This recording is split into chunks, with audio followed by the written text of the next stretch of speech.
Good morning. Good morning. All right, everybody, let's slowly take our positions. Now,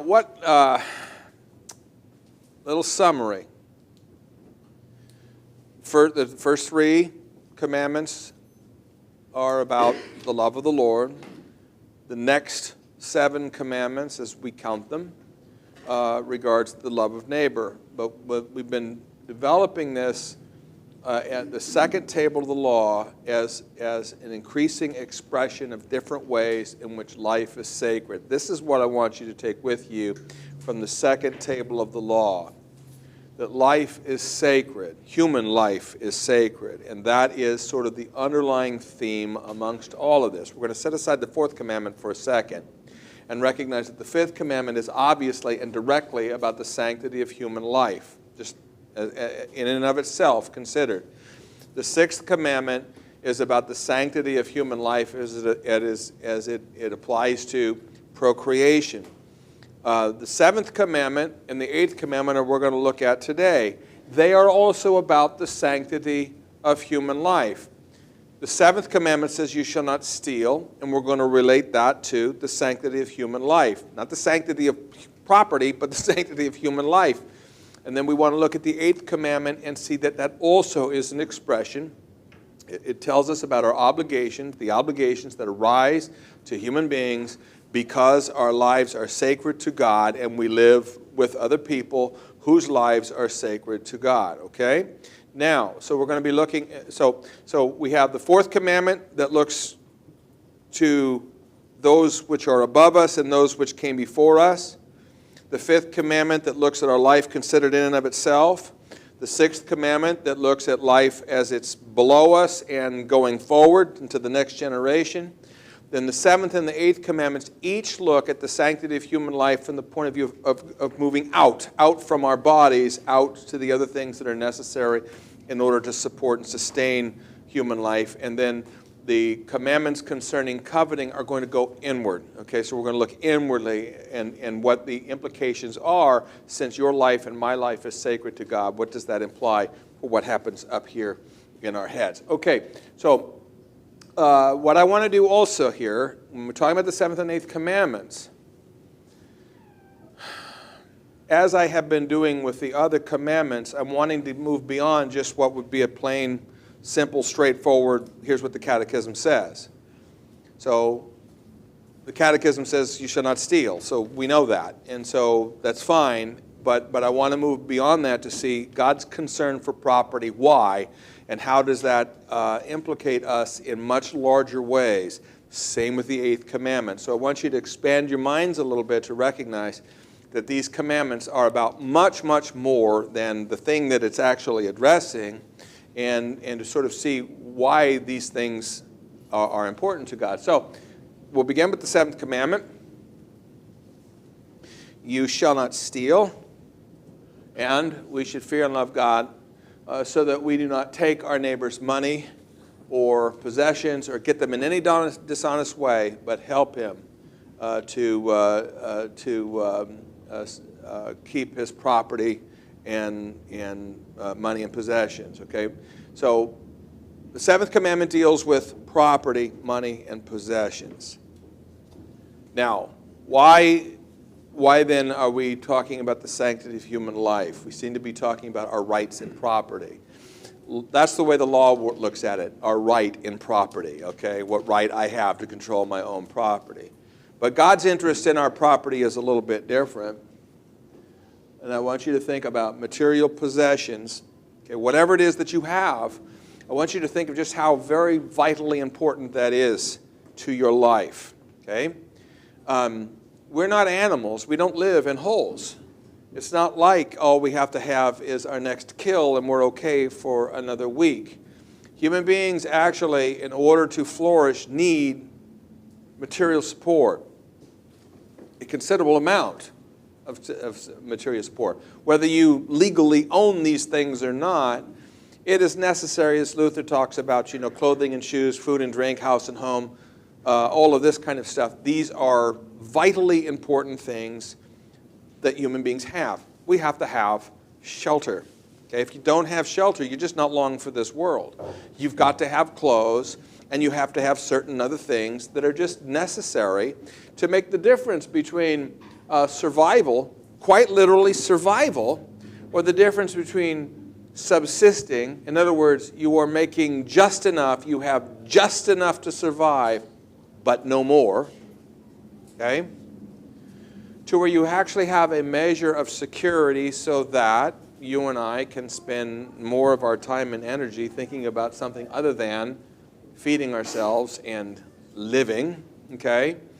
And then moving beyond that to the point where human life can flourish. And when we talk about the sanctity of human life, understand that God wants us to flourish. Now, I'm not being of that school of evangelicals who are trying to say that God wants you to be healthy and wealthy and therefore name it and claim it and all of that. I don't mean that. In this world, we may not be flourishing all the time, but that doesn't mean that God does not ultimately desire for us to flourish. He does. And ultimately, in the world to come, we will all flourish. Presently in this world, it is entirely appropriate and okay that we should aim for and seek to flourish. Okay? But the way the world is, we're not always going to achieve that, okay? Sometimes life is going to be hard, and sometimes survival is all we can really hope for, or subsistence is all we're going to get. But God does desire, as Jesus says, I came that you may have life and have it in abundance. Okay?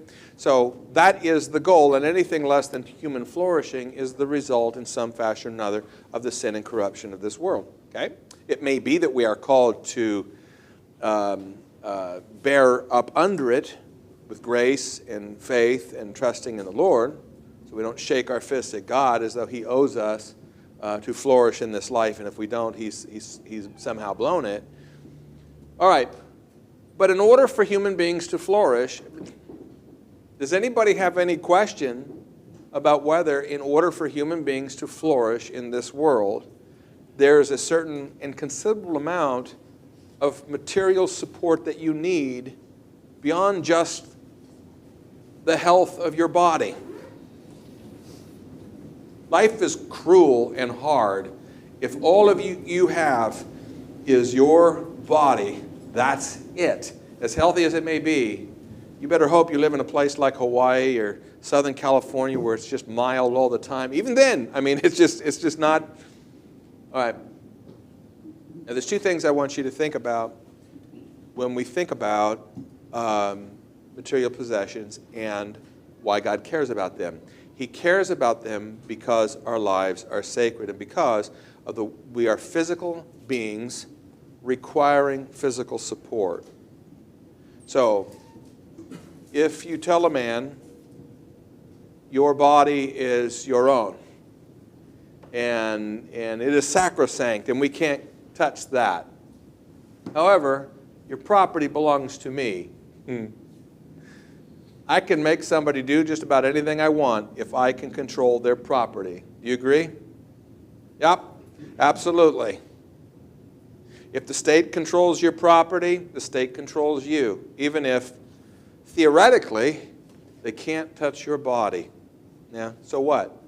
Our bodies need a lot of things in order to get by. Well, God knows this too. God knows that we need things in order to flourish, and therefore, the commandment, you shall not steal. We'll talk about, where that is arising from, but clearly, if you steal from me, okay, it is not exactly the same thing as punching me in the nose, but it does have a negative effect on the life that God has given to me.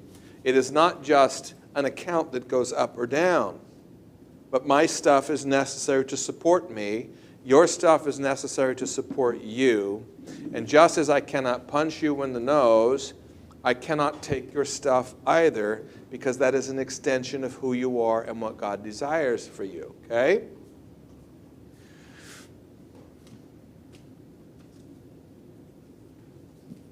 Is there such a thing as a piece of wealth or property that is not the result of somebody having to work?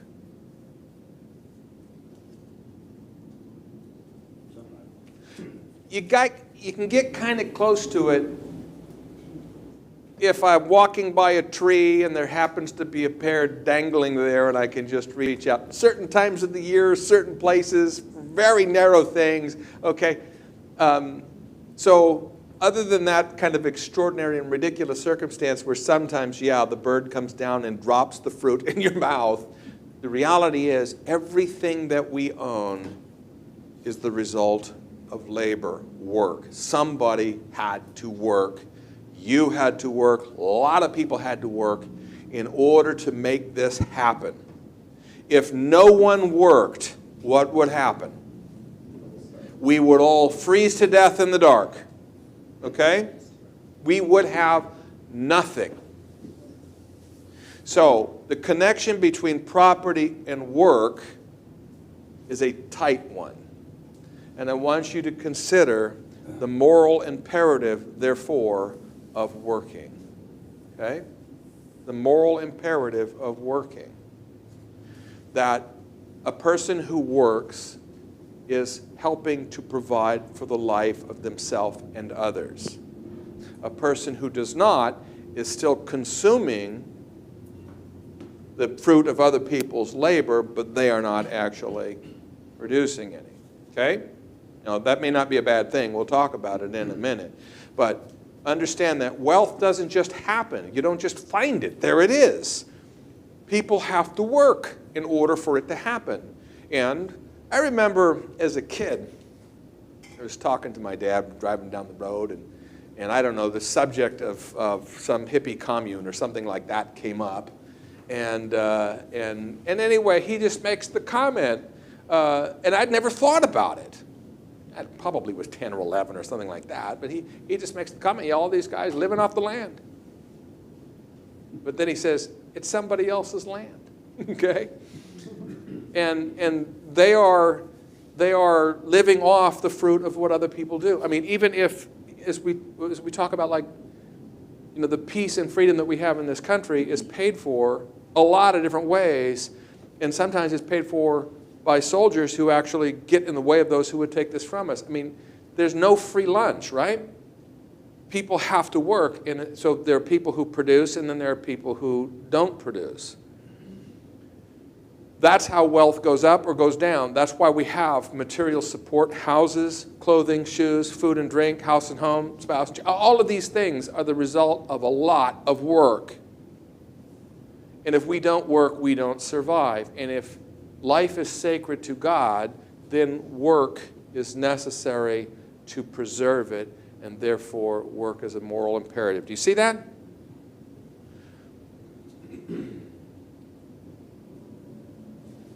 I say the moral imperative and the moral value of work.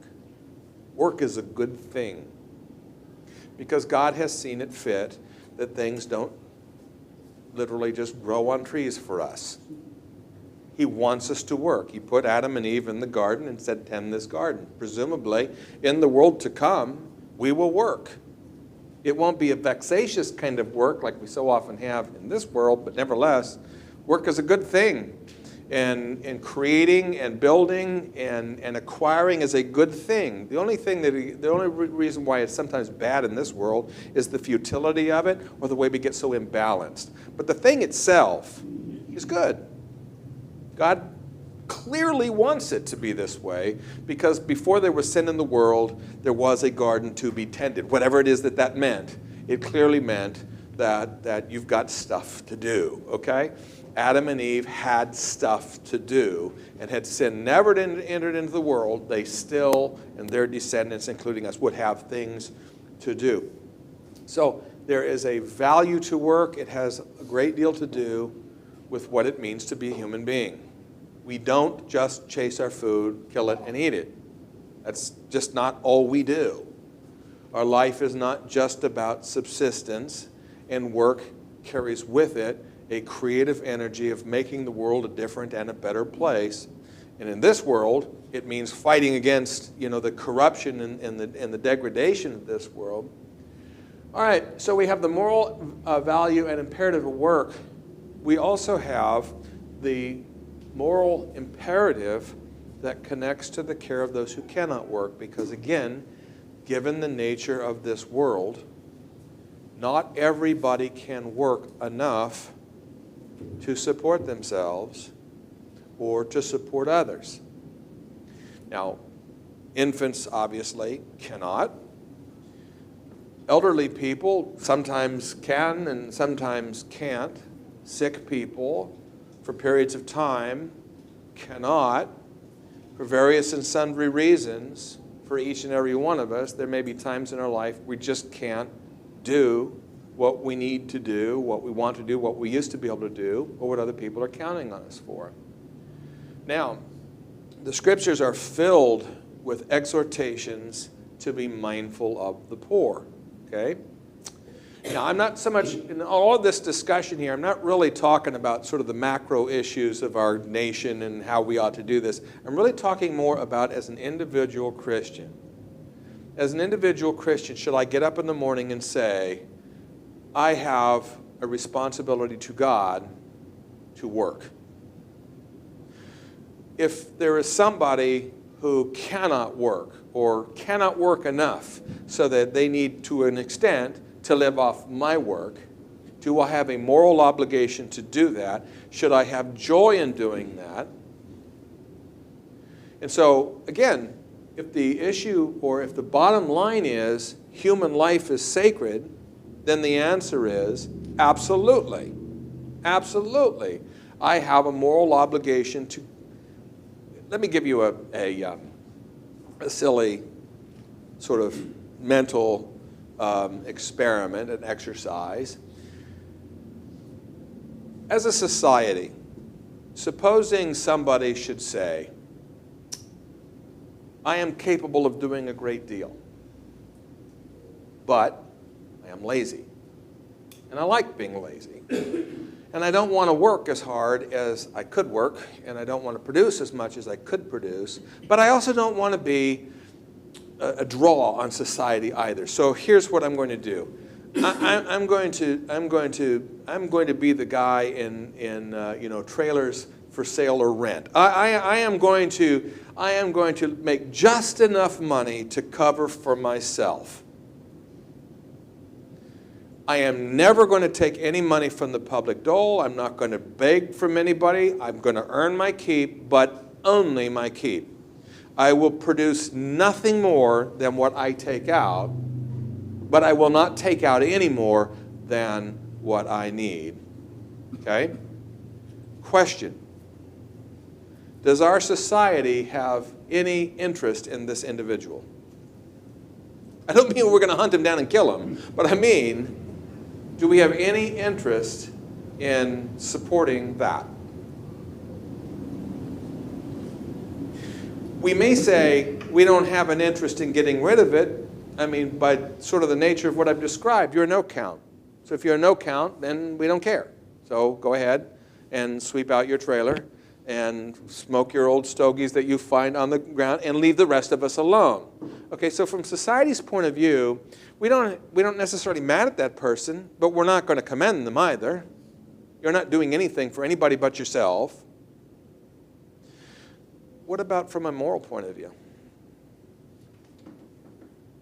Can we say, well, I mean, you're not taken from anybody, so it's okay. God doesn't mind. What do you think?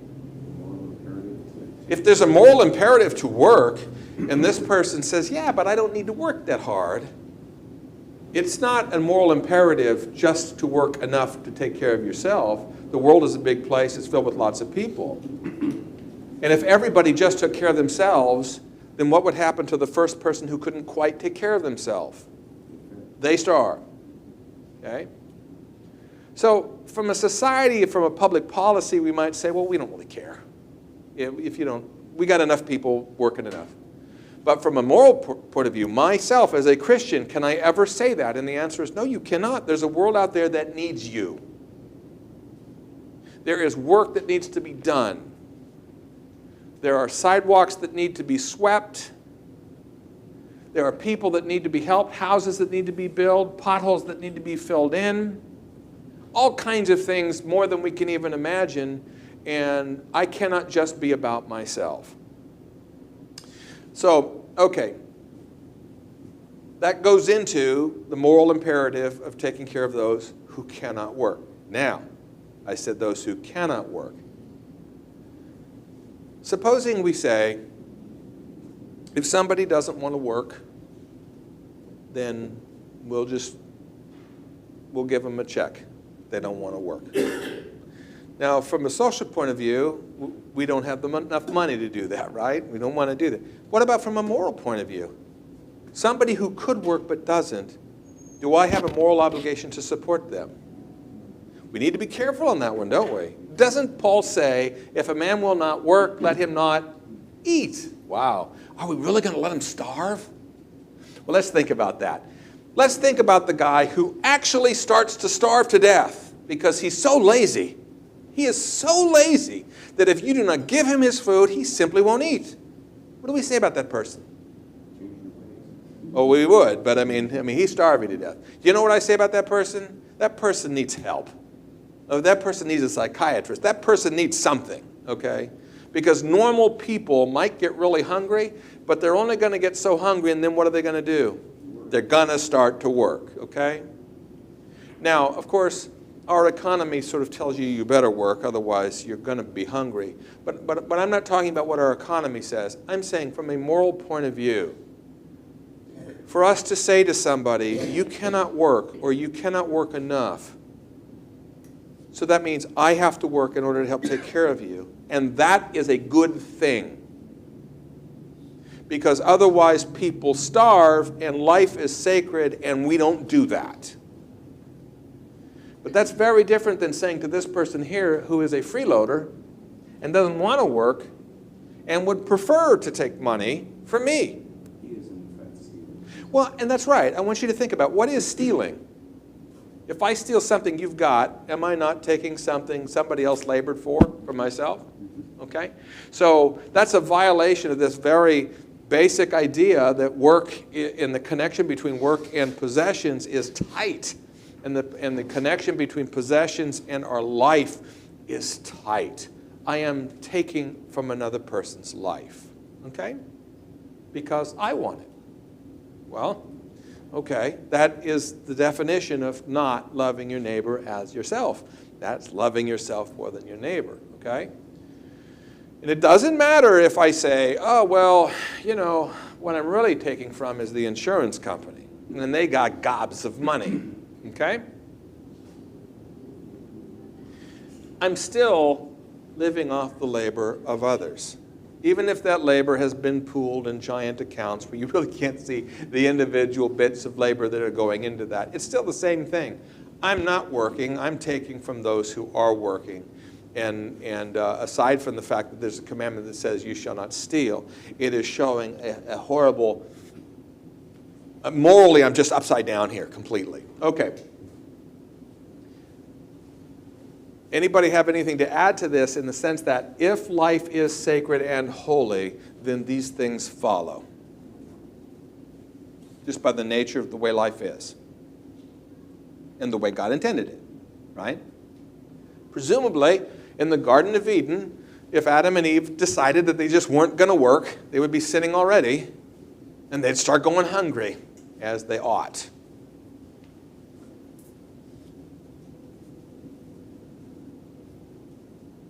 Okay, so then let's discuss some higher order things when we talk about the seventh commandment. The word is vocation. In the medieval church,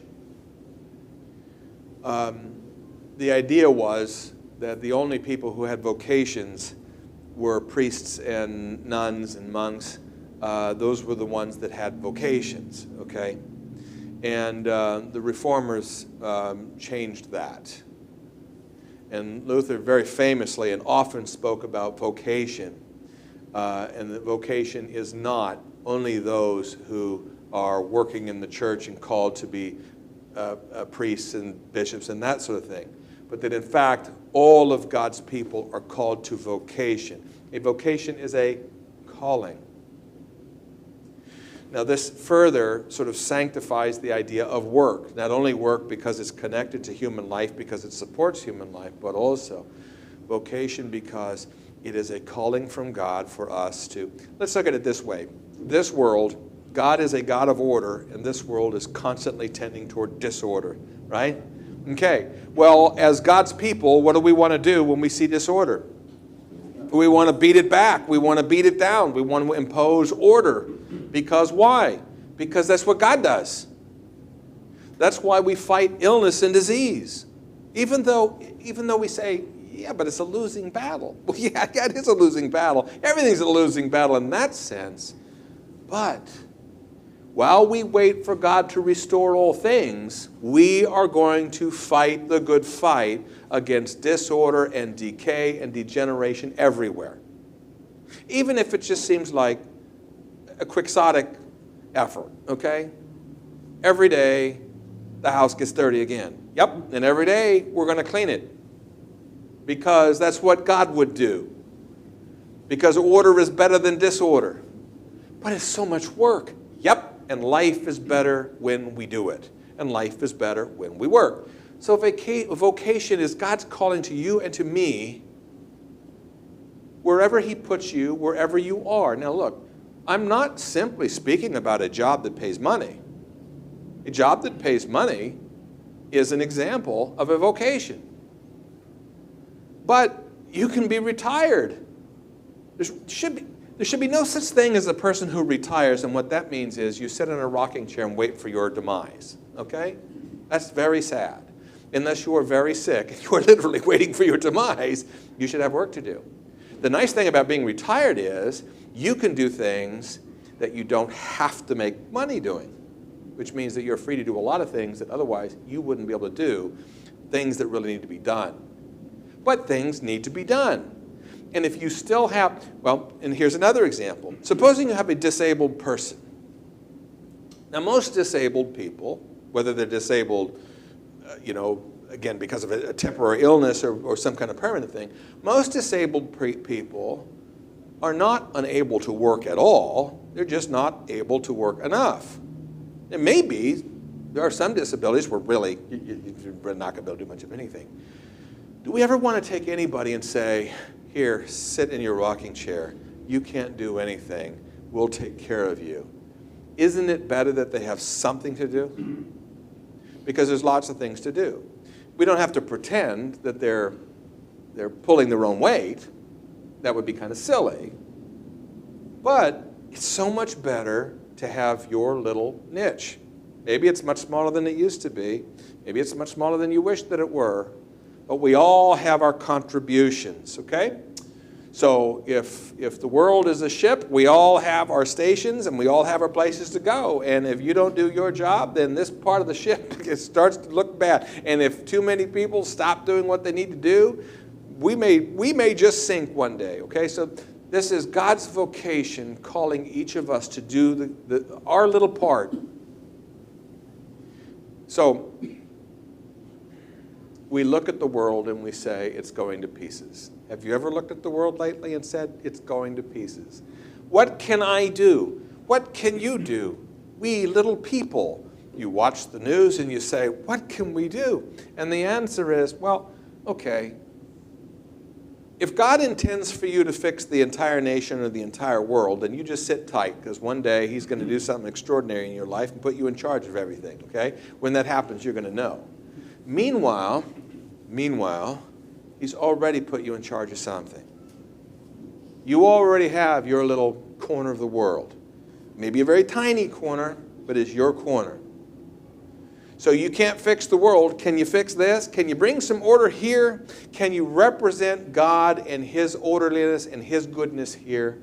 So this is a godly thing to do, and we're back to the idea of work, because we don't just say to the lawn, be short, okay? Would that we could. God can do that. The rest of us got to get out the old mower, okay? And work. So vocation means that work is now a godly calling, not just because you're preaching the gospel in the church, but because you are God's child wherever you are and whatever you're doing. Parenting is a tremendous vocation.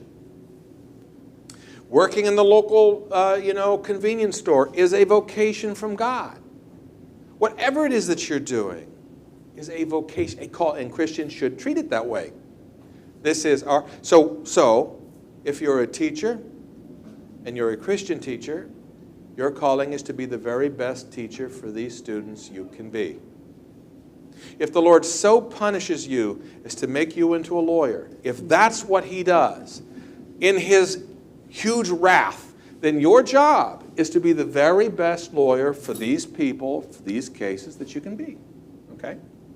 Not a perfect person, but act in good faith and do what you can do. And this little part of the world will be better. So I ran into somebody. I went to the hospital the other day. Actually, I was going to visit Paul. And when I was there, folks, this is so weird. This one hospital trip in Little Rock, I met two people, separately, total separate. These people never met one another before. I had represented both of them in criminal cases here in Saline County years before, and they both remembered me. One of them I remembered, the other one I did not. Both of them said, Mr. Burns. And then they start talking to me. So it's a wonderful thing to realize that God can work in all kinds of different... I have no idea what I did for any of these folks or what they did or what. The one was just so happy. She was working in the hospital. She said, you were just super, because she went through probation and all that kind of stuff. And it was a good thing for her, which is good, because we all hoped that some of these probations would end up to be good. And I happen to know that for some of them, they were. So vocation, our work as a calling from God, however modest it may seem, and whatever it pays, if it pays anything, okay? That's not the point. Again, from the point of view, not from the point of view of, shall we have a welfare state or not, I mean, shall I resent the fact that some people cannot pull their own weight and require me to do for them? And the answer is no. Love demands that.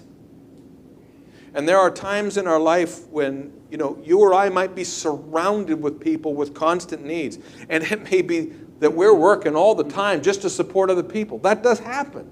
Is that bad? It's bad in the sense that in a perfect world, things like this wouldn't happen. But this is not a perfect world. And in this world, when this happens, it is good that a Christian step forward and say, yeah, I'm not going to be able to take my vacation. I'm not going to be able to have these nice things because these people need. So I'm not talking about the big macro picture about what we do with the poor in society. I'm talking about how we as individual Christians should look at that. We should care, and we should recognize that part of what we're working for are other people. Otherwise, because a lot of people, that's not how they view it at all. As far as they're concerned, every cent they earn is for them. And the only way you're going to get any money out of them is what? The IRS. They'll do it. That's the only way. Otherwise, as far as they're concerned, I earned this money, it's mine. Well, yeah, you earned the money. Did you earn it for yourself? A Christian should never say, this is earned only for myself. Okay? Now, there are lots and lots of things that we could say, lots of spirited discussions about, well, how much can I keep? And how do I, and those are different questions. that involve first the mindset of understanding vocation and your calling to work and the need to take care of those who cannot. And then we can start talking about, well, how much, how much can I keep and still feel okay? Time is it? No, there you go. How much is enough? That's a question that every Christian should ask. How nice of a house do you need? How nice of clothes, how nice a car, how nice of all kinds of things. And I'm not here to say, well, a good Christian never has any more than just the most basic things. If you have anything more than the most basic things, you're just splurging on yourself. And how wasteful. However, we should not just assume that I made the money, I can spend it on myself if I like. A Christian shouldn't do that. Now, you may not have any right to tell me. I may not have any right to tell you. But God has every right, right? To say, okay, well, you have all this money and I've given you all this stuff, and you blew it all on yourself. We should not be blowing it all on ourselves, which is not to say that God frowns every time you spend any money on yourself that could have gone to the poor, okay? We're not called to live that kind of a life, but we are not called to forget that I am not working just for myself and I get all the benefits of my labor, or that it is all going to be fair all the time. Fairness is something that just occasionally happens by accident, okay? Like a broken clock might be right twice a day. Every now and then something might work out fair. But if anybody thinks that that's the way the world really is, and if you're really aiming for it to be that way, you are most to be pitied. You're going to be frustrated all the time. Just life isn't very often fair. When I deal with young couples planning on getting married, I always love the conversation that, how they're going to divide up duties and all of that, and everything's always going to be 50-50 and so forth, because that's the sort of ideal.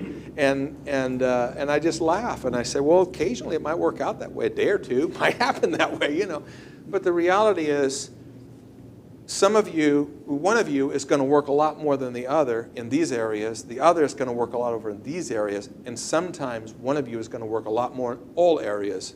It's just going to be that way. That's part of what it means that we are called together to love one another. Today, I take more from you because I can't help it. And I thank God that you're there. Tomorrow, you take more from me. We shouldn't be resentful about that. We should be glad that we're here. Glad that we can do it. Glad that between the two of you, one of you is able to work. Because sometimes neither can work, and then it gets more dicey. Okay? Thoughts? Everybody's so quiet. You're absorbing it, aren't you? All right. In this culture in which we live, the primary challenge to the understanding that life is sacred is some aspect of Darwinianism. Now, I don't mean that people are actually thinking that way. I just mean a Darwinian thought is the polar opposite of life is sacred. What do I mean by that? What does Darwin say? Pick on poor Darwin. What does naturalistic evolution say about the nature of human life? It's an accident. It is an accident. Understand what I mean by accident. I don't mean that it is guided but not by God. It is not guided at all. By accident, it just means that you drop a bag of rice on the ground and all the little grains scatter all over the place, and that is an accident, okay? Nobody's guiding where they're just bouncing wherever they happen to bounce. Naturalistic evolution says that you and I are here because, in some sense, the bag dropped, the grains bounced, and here we are. What Darwinianism is saying is that human life itself is no more valuable, I'm going to pick on the squirrels again, no more valuable than a squirrel. Okay? They mean that. I mean, somebody who actually understands what Darwinianism is means that. that human beings, that we happen to have evolved in this way is a mere accident, and the fact that you happen to prefer human beings to squirrels or to amoeba is just because you're selfish and you don't care because you're not a squirrel or an amoeba. But in reality, when we actually look at the universe, the squirrel, the amoeba, you, or the rock are all just different versions of the same thing. That has implications, folks. That means your life is not sacred. There's no God that made you. There's no God that says your life is important and I'm going to protect it. Okay? You're an accident. How did the accident happen? Well, we don't need to get too complicated, but the basic line is it's all survival of the fittest and adaptation. Some of us survived and passed on their genes, and some of us didn't, and tough luck. But that's the way it is. Nothing is guided. There is no glory at the end of it. We are just here in the midst of a survival of the fittest. Now, if that's what human life is, that's going to produce a very different understanding of everything than what the traditional Christian understanding of why we work, or what money, or why we take care of the poor. So some Darwinian aberrations that are common in our society today that I want you to think about. Here's one. A market version, a free market version of things where it is utterly the survival of the fittest. Now this is not how we do, you understand. I'm going to explain for a minute why we don't. But in a purely free market environment, who makes the money? Those who can. Those who adapt to the environment and have skills that they can market, they can produce things. This is very good from the point of view of the efficiency of producing things. In a purely free market, what do we do with somebody who cannot produce? We let them die. Do you know why? Because they're expensive and they don't help the whole. Now, from a sanctity of human life point of view, that's, of course, outrageous. But what if Darwin is right? What if Darwin is right? Then doesn't it make sense to call out those who can no longer do what we need them to do? I'm not saying you'll like it, especially if you're the one. I'm not talking about that. You may not like it. It may be your grandma. But your feelings don't count in Darwin's world. In Darwin's world, everything is about survival of the fittest. So those who can, do. And those who can't, we call them out. And what will that mean? Well, we'll get stronger and stronger as a society because we'll get rid of all of those people who really can't produce. Have you ever heard anybody talk that way? Scary. Now, no Christian would talk that way. Well, I shouldn't say that. A Christian might talk that way, but what they don't realize is when they're talking that way, they are talking like an atheistic Darwinian. That's how they're talking. They're not understanding that you can't do that. You can't do that. Why do you think that we talk about, how medical care is to be rationed and so, or I don't know whether there's truth to death squads and all of that kind of stuff. I'm just saying the whole idea, the whole concept of weeding out children who really shouldn't be born because here's the list of their medical problems. And I will agree with you wholeheartedly. From an economic point of view, this is ridiculous. From an economic point of view, I don't know what the statistic is. I've seen it before. It doesn't surprise me when I see it. But it's like 80% of all the medical expenses you're going to spend in your life are going to be done in the last 2 or 3 years of your life. That makes sense. So why don't we just lop off the last 2 or 3 years of everybody's life and by gosh, we'll have so much more money. Would we? Yeah, we would. We would have more money. Okay? Any takers? The reason why you're not going to take it is because you're not sure that you're not within 2 or 3 years, okay? Is that it's just selfish, you don't want to? Or do you look at this and say, all right, ship sinks, 5 people are in a boat, not enough food for everybody. What do? Do we 4 choose the weak one, kill the weak one, and eat the weak one so that the other four can survive? And this is an ethical question, of course, that has been addressed over and over and over again. From a Darwinian point of view, can we not make a good, solid argument that that's exactly what you do? And if you don't do it, it's because you're infected with some other thing going on. But mighty Christians say it would be better that we all starve than that 4 of us live at the expense of the 5th. Why would we come? That is not an efficient conclusion. Why will we ever come to that conclusion?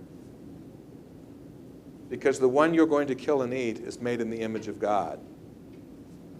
And if God has decided to put you in this position, He is testing to see whether you really believe that.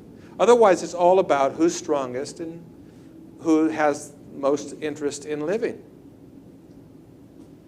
And God says, I'm not interested in your interest in living. I am interested in you living. And I'm not interested in your interest in somebody else living. I am interested in them living. These are my lives we're talking about, not yours. Now see, that just makes a totally different environment. So we can have a market version. I'm all for free markets, but not unbridled free markets, because unbridled free markets just assumes that in the end everything will work out fine. Well, from our Darwinian point of view, maybe it will. However, this is a sinful and broken world, and I understand that sometimes the way Darwin would have it worked out is, yeah, it all worked out fine, 20% of us starved to death, and the other 80% are doing great. See, it worked. From a Darwinian point of view, that's fine. Good logic. We may not like it, but it's good logic. But from the point of view of the sanctity of human life, it is impossible to conceive. We will all live subsistence levels to keep us all alive rather than trade some for the benefit of others. In our society, by the way, it has been pointed out that while our society, generally speaking, is not really embracing traditional Christian morality anymore, it has been pointed out that we still, our culture still follows an awful lot of this kind of Christian thinking without knowing it. It's been pointed out that our modern society is still living on the fumes of what had been a Christian traditional view of life. So we still have a lot of people who are making a good decision, but they don't really know why. We ought to know why, okay? The reason is this is a human life, sacred, and therefore we're not going to let the market determine that some people are going to die because they can't produce. We're not going to do it. Even if it would be more efficient, and it would be. And by the way, what does evolution favor? The efficient, the strong, and the efficient, and those who survive. Okay? Christianity has never said the strong, the efficient, and those who can survive are favored by God. Okay? So, a market version of things. Consumerism and materialism, I don't mean this in the philosophical point of view, but I mean in the point of view that there are many people in our culture today who, they wouldn't say this. Some would. Actually, some would say this. Most would not. But in effect, they do believe that their life consists of the abundance of their things. Now, Jesus flatly contradicts that. He says, your life does not consist only of the abundance of your things. But there are a great many people who, their life for all the world, that's apparently what drives them. Having things. Yeah, whoever dies with the most stuff wins. It's a joke, but the reason why it's funny is because a lot of people either believe that, or if they won't admit it, their lives betray that that's exactly what's going on. Christians should never value our lives or the value of our lives or the worth of our lives or one another based upon what we have. And this is saying nothing about, sort of communistic, we'll just sort of level it all out. I don't mean anything like that. I just mean, I don't care if you're rich or poor, your life is sacred to God, and your stuff, actually far from adding to your value, it might very well be detracting from it. Part of the problem with consumerism and materialism is human beings spend and waste their lives taking care of things which were meant to support their life, okay? Rather than supporting their life, you are supporting their things. Have you ever known how, and noticed how easy that is to happen in your life, where you find yourself all the time trying to maintain what you've got? It's stealing from you. So consumerism and materialism are rampant in a culture as rich as ours, and who adopt a secular view. This is what it's going to kind of come back to, because if you're just going to have a secularistic view, let's face it, what's there at Best Buy is much more tantalizing than what's in a little church like this as you pass by. If you're a secularist, what's happening in here is not of much value, but what's down at Walmart might be. So in our culture, what we have, what we make, what we can spend, and so forth, those are the tangible things that we actually use to measure the worth of our lives. And we may deny that, we may say that that's not so, but it is very much so, much more often than we're willing to admit. And for some people, they're just frankly willing to admit it. Yes, you only go around once, and I want to have as many toys as I can, so I will work as hard as I can to get as many toys as I can, and then one day I'm going to die, I'll leave them all to my children. They have their reward. That's what Jesus would say about that. Okay, so if we're going to pick on free markets, because free markets are kind of Darwinian, here's another Darwinian aberration, and that's a sort of economic utopianism. This is sort of the opposite of free markets. Now we decide that we are powerful enough and able to design an economy to make everybody happy all the time. This is the beautiful joyous vision of communism. We're all going to live happily ever after because we're all going to pool our stuff together and everybody's going to have exactly what they need, and you're going to see that it's going to be all happy all the time. We have to kill a few 100 million people of you first, but after that it's going to be great. And if a few 100 million people don't do it, then another 100 million more will get there, okay? The basic problem with all these sort of command economies and you know, I don't mean the kind of socialism we sometimes think about in this country, but I mean real life, hardcore socialism and communism. The biggest problem with them is they are utopian. And what do I mean by that? I mean that they imagine that human engineering and human ingenuity can organize a perfect society and we can all live happily ever after. That is not something that a Christian can ever buy into. It's just, yeah, that'll happen. When Jesus is in charge, when he comes again and he's in charge, then that will happen. But between now and then, it's just not so, okay? But that all fits very nicely because, you know, basically what is evolution given to human beings? Well, a good mind. And so we're just going to overcome the world in which we live because that's what human beings have been bequeathed by evolution. And we are now going to evolve to the next step, and we are going to bring ourselves to the happy, new, brave, new world, okay? These are things that Darwinianism, or naturalistic assumptions that everything happens just by nature, these are ideas that Christians cannot buy off on. Doesn't mean that there's no use for any of this here, but we just, as Christians, we don't use these things in their pure form ever, because in their pure form they are born of quite an evil idea. But we Christians instead keep at the heart of our thinking the sanctity of human life. I don't mean just believing human life. I mean all human beings. We are called by God to act this way, and therefore how we Christians think about work, how we think about things, how we think about taking care of other people and taking care of the poor, all of these things are driven by this idea. We live in a broken world where there's lots of suffering, but you and I are called to spend our lives to make it as much of a better place as we can, being faithful to God. And that's why we're here. And if we won't do that, if we're not going to be part of the solution, then we're going to be part of the problem. Okay? If it's intentional, it just won't work. I could. Okay? Can't talk about the 8th commandment. Do you know why? Because we're out of time. Next week we will, And when we talk about the eighth commandment, we're going to go way beyond the idea of just we should tell the truth, okay? Yeah, we should tell the truth. That's kind of, you learned that in kindergarten. But we're going to learn that God's concern regarding the eighth commandment is vast and very much relevant to our entire life here in this world. Okay, let's pray. Lord Jesus, we thank you for our lives. And we thank you for the wisdom of your word, which teaches us truly how valuable we are, how holy and sacred we are to you. So, Lord, help us to live as though our fellow human beings truly are sacred to you, and spend our own lives in such a way that we glorify you by loving our neighbor as ourselves.